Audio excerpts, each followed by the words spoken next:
Hello, and welcome to the World History Addicts Podcast, a show where we discuss history and global politics through a social and anthropological lens. I'm Devon, and I'll be your host. Today I'll be talking with my co-host Nick about the current world system, where it falls under the different types of polarity, why it's falling apart, and what will happen in the future. Let's begin.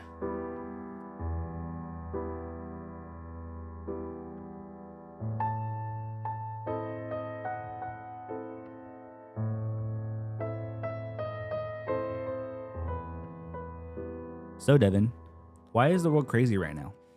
You know, Nick, with any of these big questions about why the world is the way it is, there's never any single answer to any of it. There are many different reasons as to why the world is crazy right now. Okay. But for the time being, I would say the big reason is we live in a unipolar system that's starting to break down. Okay. Now, of course, unipolar systems aren't perfect and they have their own issues built into them. And those are also some of the reasons why the world is crazy right now. But it should also be kept in mind that it isn't as crazy as you might think. Compared to other eras in history, like, say, World War II or even the 1970s, where there are all these different rebellions and terror attacks going on, our current era really isn't that crazy. But it is crazy compared to what was being expected for the world in the 1990s. Okay. Because after the Soviet Union fell, the consensus was that the world would become liberal. The entire globe, the entire planet would become a liberal paradise where everyone was a capitalist, everyone was rich, everyone just consumed whatever they wanted, whenever they wanted, and everyone would be happy forever. But that was only a decade. 10 years after the fall of the Soviet Union, there was the fall of the Twin Towers, and suddenly there was an entirely new era in global conflict with the War on Terror. Okay. And ever since then, I think more of the optimism of the 90s has quickly faded because the promised golden age has unfortunately come to an end, and we're now starting to see the breakdown of America's powers as a superpower and its influence over the world. Yeah, and that kind of points to the next question that I had was, like, I know you mentioned, I think briefly, what is a unipolar system? So there are three different types of world systems. There is the multipolar system, which I would say is the default for most of world history. It's in effect a system where no single power is control of everything, or actually I think at least more than two, three or more, because the two world powers would be the bipolar system. But for most of history, it's been a multipolar system. There has been many different powers, many different countries, nations, empires, and if we go back to ancient history, there are even entities that aren't really even states, like, say, the nomads across the Central Asian steppe. Okay. Bipolar systems, that would be the Cold War. Two large superpowers or two great powers both fighting each other for control over the globe. The 1700s between the British and the French empires could also be considered a kind of bipolar system because there were, in effect, two major powers that controlled most of the world fighting each other. And then there's the unipolar system, which is what we live under today, which is actually the most rare, I think, throughout history, where one single power controls the vast majority of affairs around the globe. Yeah, because you mentioned that we live in a multipolar, but it seems that up until, I'd say maybe the turn of the century, we've lived in a unipolar system with America being at the top. So I mean, like, like, I guess what would you say would be some problems with the unipolar system, and why do you think we're in the current situation that we're in? Right, if the world seems like it's just crazy right now, things seem a lot more tense. I mean, it's all connected. So, like, given the context of what you just talked about, like, what would you say are the main flaws of having a unipolar system? Well, I think the main flaw that every unipolar system has is that it naturally creates a kind of resentment and backlash from everyone who's not sharing the spotlight. Okay. Back in the day, it was the British who were the main superpower. During the 19th century, it was also called Pax Britannica. The British ruled the waves, and they also controlled much of the banking systems, and they were also very powerful diplomatically. So because of that, they also they created rivalries, not just with their previous opponents, the French, but also with the Germans and the Russians. And eventually, handing out to the rest of the world, it also led to a less intense rivalry with the United States, who ended up replacing them. And with other smaller powers too, like the Italians, Austria-Hungary, the Japanese, and I think that's most of them. There were, of course, smaller powers too, but they never really were in any position to challenge the United Kingdom. So one of the major issues I think with the unipolar system is that it invites challenge. Once you Okay. have a consensus and an authority that controls the whole globe, you're inevitably going to have different powers stepping in who also have some. Uh, they have their own ambitions for world domination. They may not really want to create a distributed world where there's no one in charge. They may just want to be the next superpower themselves, the way that Okay. the Germany did at the turn of the century, Okay. from about I would say about 1870 up until 1945 when the Nazis were finally defeated. What are some examples of like the way that the United States it's like what are some relevant examples of how the United States has implemented this unipolar system? All right, so probably the biggest one is the Bretton Woods system because actually even before World War II was over, there was a conference on how to run the global system after the Axis had been defeated. Okay. And that went under the Bretton Woods system, where America set up an entire financial system with the U.S. dollar as the universal currency. And America also guaranteed free trade and safe shipping across the world's oceans, because by that point, the U.S. Navy was the most powerful in the world. Wow. Okay. Yeah, it finally superseded both the British Royal Navy and the Imperial Japanese Navy in the Pacific. So of course, this was actually very good news for many countries because suddenly they didn't have to worry about securing their own trade because America's navies would protect their trade. But that's also a problem because what if you don't want to play by America's rules? Exactly. Because Yeah. America controls the system, and you don't want to play by the rules. So of course you would start to resent America quite heavily. Yeah. And they are the ones calling the shots at the end of the day. They have more power, especially on the seas, than anyone else in the entire world. It really seems that if you given that kind of control, you can then implement your will, or I guess exercise your will over different people different. I don't know. You can exercise your will over different people groups, and then that's how you get resistance. You can go in and make people do what you want them to do, and if they don't comply, you can install your own little puppet leaders and stuff like that. Yeah, that's another issue.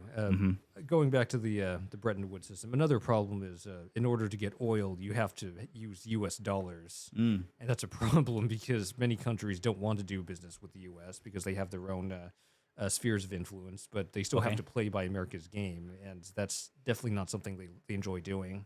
Yeah. There's also the problem of the military-industrial complex. Okay. Ever since the end of World War II, and maybe even before that, there's this entire economic, industrial kind of complex of different interests involved in creating weapons for America to use to wage wars. They're also used to supply America's allies in the case of, say, South Vietnam, or in the case of Israel or Ukraine. Mm-hmm. Regardless of who they're selling to, the objective is more or less the same: make weapons and use those weapons to make money. That's also another reason why I think the Vietnam War went on for so long. It was very, very profitable to keep funneling weapons in weapons deals into Vietnam, and to just keep the war going as long as possible and keep the sales going on as long as possible. Do you think that that's?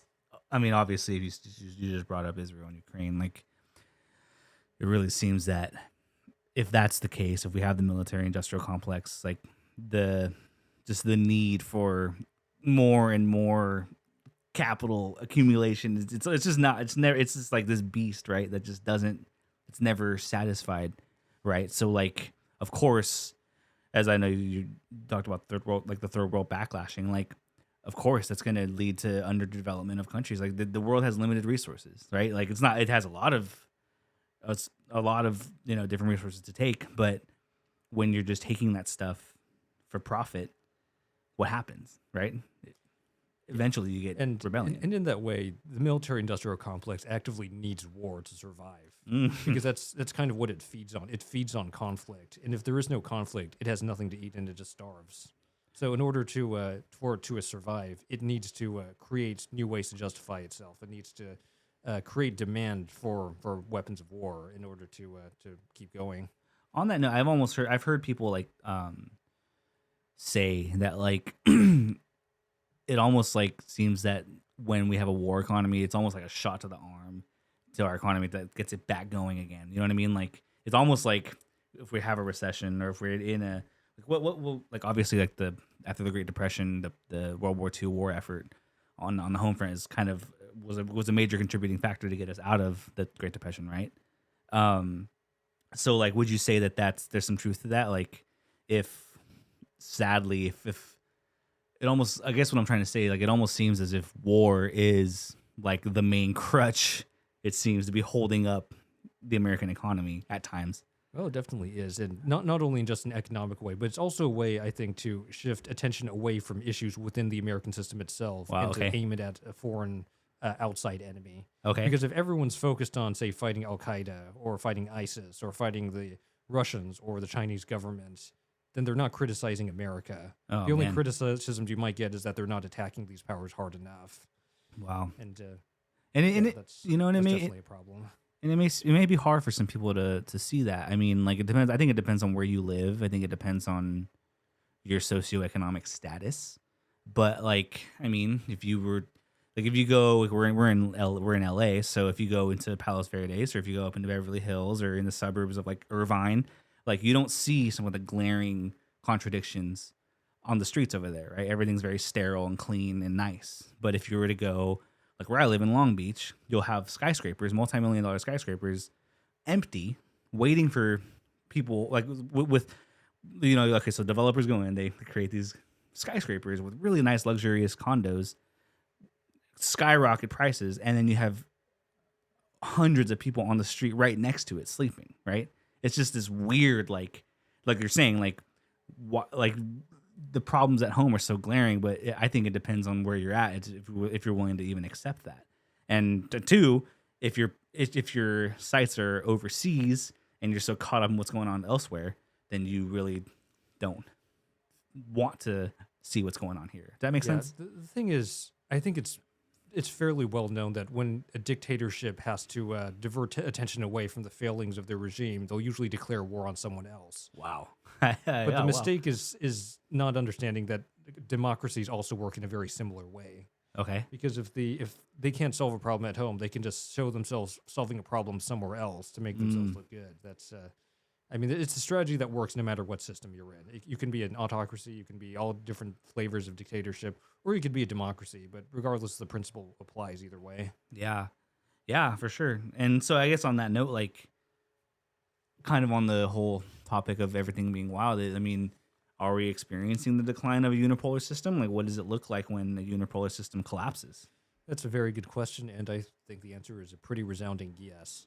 So, in the two other cases of, or maybe three cases of a superpower declining, the two I can think of are the British, the Spanish, and also the Romans. Mm-hmm. One major sign that they were declining is that their competitors became much more bold. Okay. In the British case, it was Germany. The Germans just kept growing, and they became increasingly aggressive towards Britain's allies on the continent. Okay. And in the case of the Spanish, it was actually the English. They eventually ended up replacing the Spanish as the main power. But it was them, it was the French and the Dutch, because they began muscling in on Spain's trade. They started raiding Spain's ships, and they also began sending more colonists to the Americas and taking up more land in the areas that Spain had actually claimed during the late 1400s. Okay. There's also issues within the system because many of the people who live inside the system just get more and more discontented with what's going on. They're not having their needs met, and they don't see themselves benefiting from the system, and that starts to make it harder for them to support the system that they live under. So there's also Yeah, unrest inside it. I think we see a lot of that I mean, today. there's lots of the Roman Empire memes and how during the late Roman Empire, people were just starting to check out of the system because it just had nothing left to offer them. And unfortunately, you can kind of see something similar within the American system. Lots of people are just kind of checking out. They don't really feel much loyalty to a system that doesn't seem to care for them. And, Oh, of course. I mean, that recently that manifested in, I think, I forgot what Midwest state it was, but Biden got like a very big chunk of voters to vote uncommitted. And where it's people who are obviously like maybe not Republicans who don't want to vote for Donald Trump, but they're also very obviously like against Biden and his support of the whole Israel-Palestine conflict. Like, I think, like, we see this is all just. If anyone were to like deny that, I would say like, what world do you live in, right? Like it's so glaring now, and I feel like over the last 10 years, it's just become more and more glaring. And again, I think it depends on your like. I'll kind of keep harping that point. Like, I feel like it depends on your socioeconomic status. Like, if you have a lot of money and you have a lot of distractions, you don't need to pay attention to all this stuff. You have like a lot of cushion around you. I mean, many of those problems wouldn't even affect you to begin with. Yeah. So it's completely out of sight, out of mind kind of deal. It's Of course. Because you might live in an area where you don't see homeless people out on the streets. 100%. You can just pretend it doesn't exist. And you can dehumanize them and all that stuff.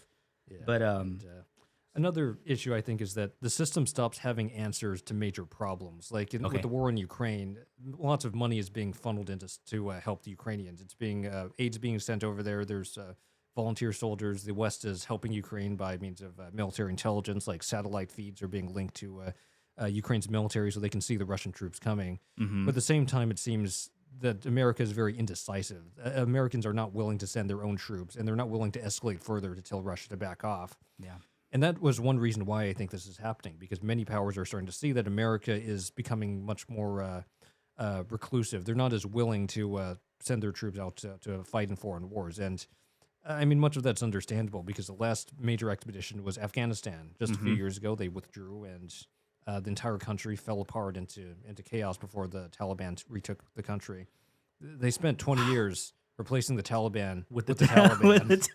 That is what was it even all for? That is a crazy roast. You just roasted them so hard. It spent 20 years replacing the Taliban with the Taliban, and just the amount of lives lost. Not only American soldiers, but I mean the Middle East, the people who live in Afghanistan, the innocent people, men, women, and children. It's so sad. It's like, okay, like, and all for what? Really, like all for what? Yeah, to maintain control. What's also really disheartening is seeing all the people who stood up for America on the Afghan side effectively being tossed to the wolves as the Taliban retook the country and just began slaughtering them because they had sided with the enemy. That's so, and because if that's how America treats its allies, well, why would you want to be an ally of the United States? Yeah, same thing. I think the same thing happened after the Vietnam War, right? South Vietnam was reinvaded, and thousands, I think maybe millions of South Vietnamese had to flee the country. It was a disaster. Thousands of people died on their way out of the country. Okay, so I think, like, in retrospect, like that's an example of a unipolar system collapsing, right? Like, those are some good indicators. Like, I mean, in general, like, where does it go to? Like, what do transitions look like between like polarity systems? Like, you know what I mean? Like I guess, how do transitions between the two systems happen? All right, so multipolarity, I would say, is the default. There are many different powers all competing at the same time. No single or no two powers seemingly have the control over everything. But eventually that gets whittled down to a bipolar system. Not always, because I think in the case of Spain, Europe, I think at that point was effectively a multipolar system, and it went quickly from multipolar to unipolar, with the Spanish becoming very powerful almost overnight. Their rise was very rapid as they did the Reconquista, and they took... the thing is that Spain was actually already very wealthy because the Muslims at the time were actually very advanced, and the Christians, once they took control of Spain, effectively inherited everything that the Muslims had built before them. That's actually one reason why I think Spain was actually more developed around the late 1400s than England was, though that would eventually reverse itself. Okay.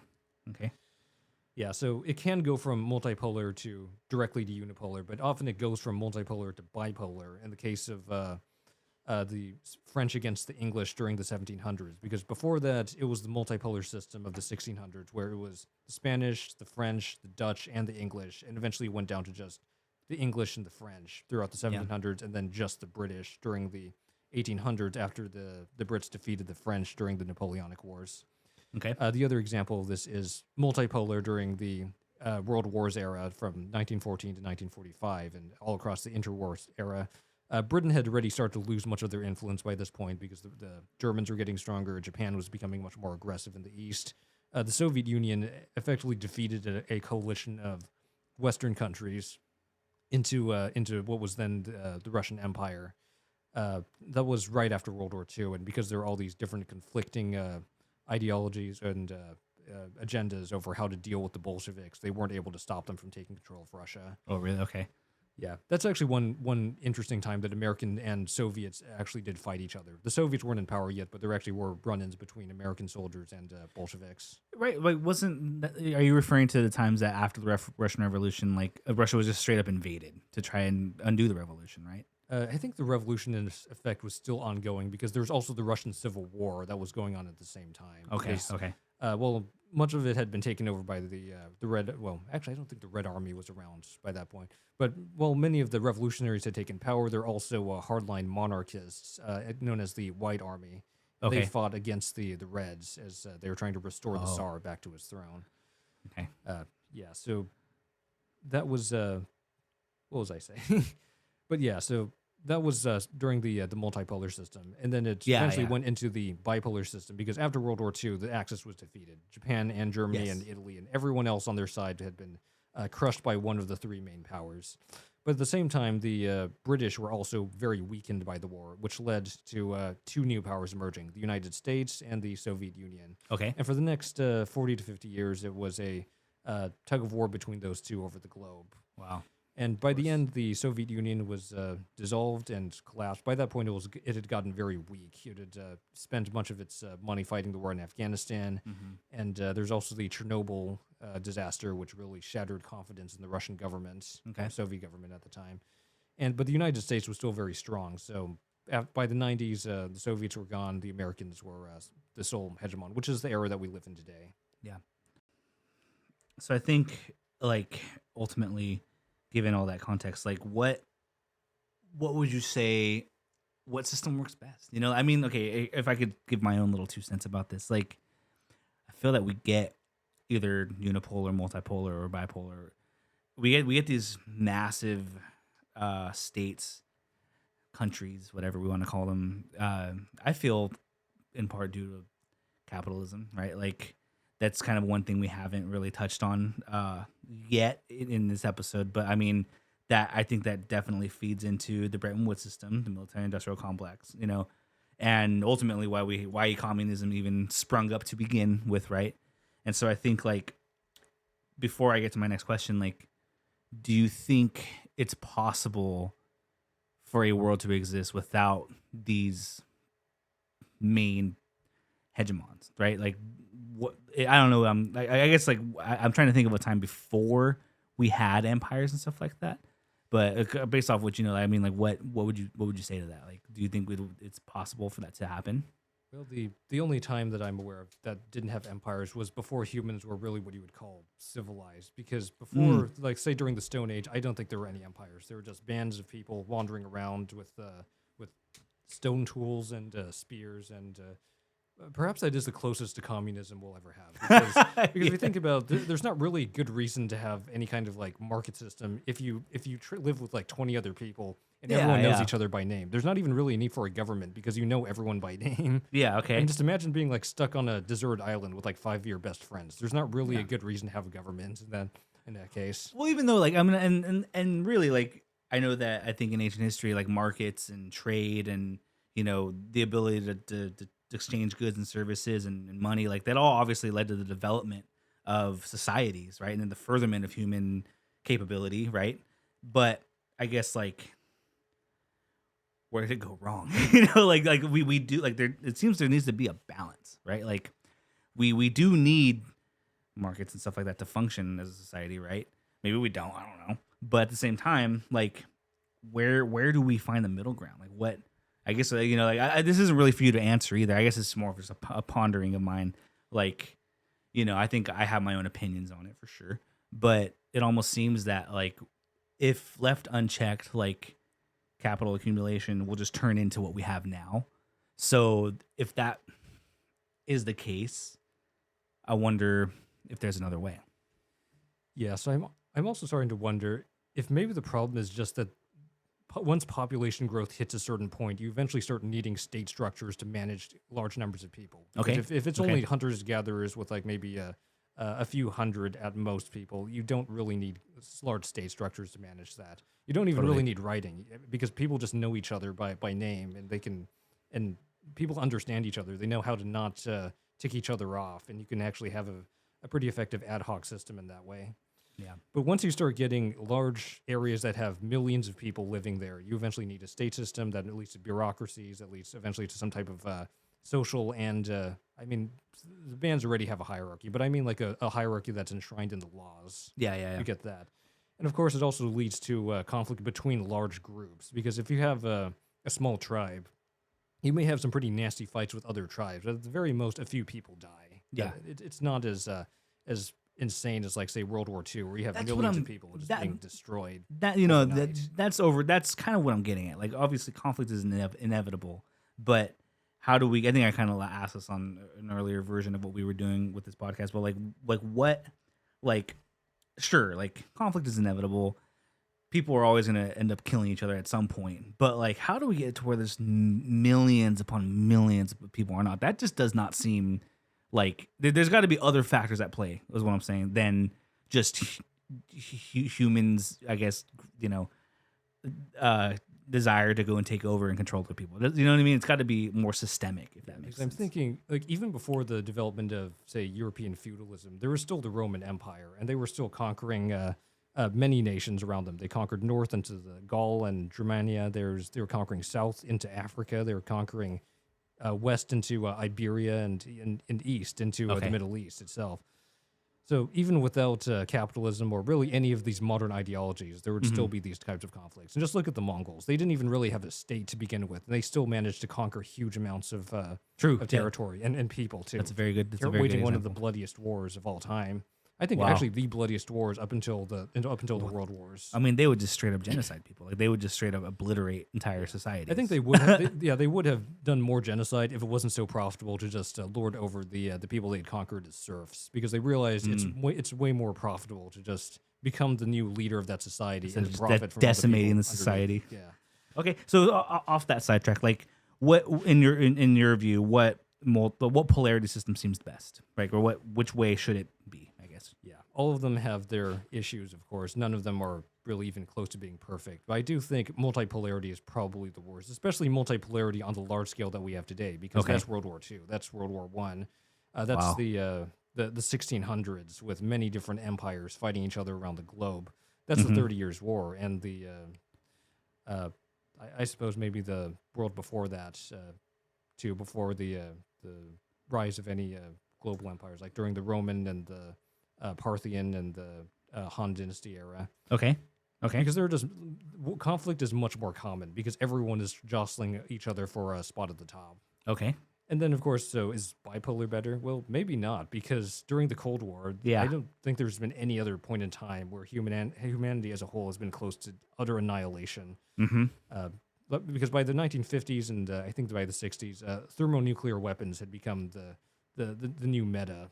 The Okay. bombs that took out Hiroshima and Nagasaki were tiny compared to the ones that they were capable of making in the 1960s. Mm-hmm. So if there had been a nuclear war, and say like during the Cuban Missile Crisis, if something had gone wrong, negotiations had broke down, and both sides started nuking each other, the death toll would have definitely been worse than World War II. It would have been worse than the Mongols. It would have been worse than both those combined, and I think at least 1 billion people would have died. The sheer death toll of every major city in the world just getting burned to a crisp by nuclear fire is. There would be no precedent for that throughout all of history. I mean, it would be like the meteor that took out the dinosaurs. Yeah. pretty Yeah. much. Aye. So it'd be apocalyptic. So because of those two, because one of them is very chaotic and the other is just annihilation, I think unipolarity is probably the best system. Okay. But okay. even then, I don't think it can last because, like I said earlier, unipolarity and one big, powerful country in the top naturally invites challenge. It invites people who dissent against it and will try to tear it down, which is what we're seeing today. Definitely, and that makes a lot of sense. I guess my next question is like, how does this all play out in the coming century, or even in the coming decade? Yeah. So what I predict is there are going to be more incidents like the Israel-Gaza war or the Ukraine-Russia war because more of these U.S. competitors are getting bolder. They're realizing that they can invade and attack America's allies, and America is certainly going to supply its client states. It probably won't send out troops to back them up directly. Okay. So there's much more of a possibility of them winning these conflicts. Yeah. I mean, just look at Ukraine. So much of their territory has already been taken by the Russians. Yeah. They may not take all of it, but the fact that they're able to annex territory from a U.S. ally is a very bad sign for the continuance of America's global order. Yeah. Absolutely. There's also the unfortunate part that conditions are going to get worse for people within the U.S. system. Okay. So Americans are probably going to see more and more poverty. There are going to be more homeless people. There are going to be more people whose needs are just not being met and their concerns are just not being answered. Yeah. And Yeah. Also, another interesting point is that there will probably be more competitors that aren't even all that obvious today. Like Mm-hmm. today, Mexico, I think, is not on great terms with America due to the border crisis Oh, of going course. on.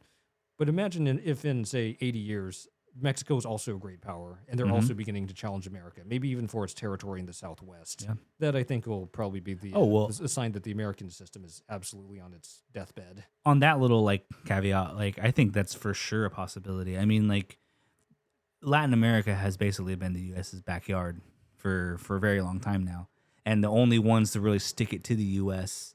and absolutely oppose it were the Cubans. You know what I mean? Like after the Cuban Revolution, obviously we put an embargo on there, and there's a lot. It's a very controversial topic, of course, but it seems that they're the only Latin American country so far that has successfully defied the United States and maintained themselves, you know, to the best that they can, being basically held underfoot by the United States.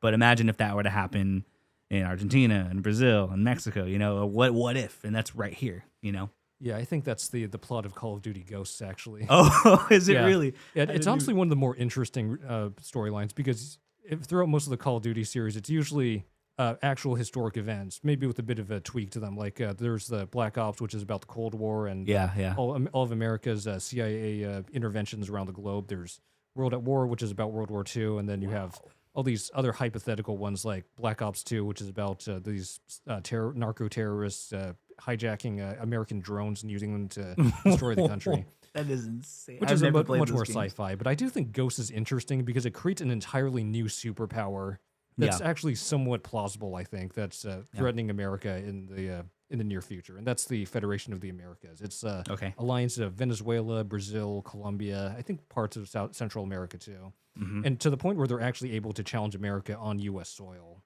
which is unlike just about any other opponent throughout the series. I wonder how that would work though, like getting to America through Mexico. It's such a small, like it seems like very narrow, but I mean they also got navies and they're obviously it's like not just a land battle. The But, Federation also has a powerful navy, so they can also attack the U.S. through the Caribbean. Wow.